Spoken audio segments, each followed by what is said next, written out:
మొన్న ఆగస్టు 15వ తేదీ భరతమాతను ఎలాగైతే గౌరవించుకున్నామో అలాగే ఆడపడుచులు కూడా గౌరవించుకున్నాం. ఆ రోజు ఫ్రీ బస్ ఇస్తే మహిళలందరికీ కూడా కానుకిచ్చినట్టు అవుతుంది అని చంద్రబాబు నాయుడు గారు ఆలోచించి చేయటం వల్ల రాష్ట్రంలో ఉన్నటువంటి 5 కోట్ల మంది జనాభాలో 2,62,00,000 మంది మహిళలకి ఉచిత బస్ ప్రయాణం వచ్చింది.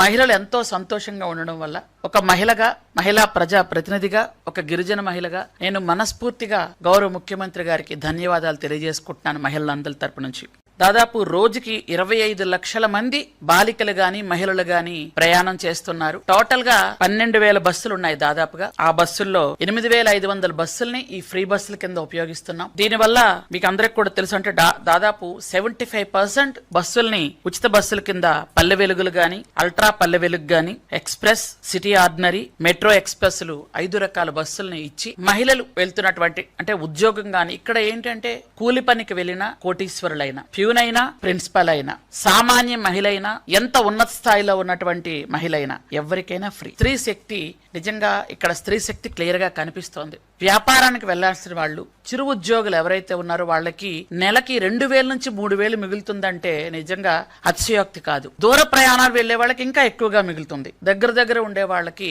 2 నుంచి 3,000 మిగలటం నిజంగా ఎంతో సంతోషంగా, ఈ డబ్బులు మేము పొదుపు చేసుకొని మా పిల్లలకి కావలసినటువంటివి కొనుక్కోవడానికి బాగుంటుంది అని. ఎందుకంటే మహిళకు ఉండేదే చిన్న ప్రపంచం. ఆ చిన్న ప్రపంచంలో చిన్న సంతోషాలు వాళ్ళకి ఎంతో ఆనందాన్ని ఇస్తాయి. మీకు అందరికీ తెలుసా విషయం. కాబట్టి ఇవన్నీ మనం చేసుకుంటూ వెళ్తున్నాం.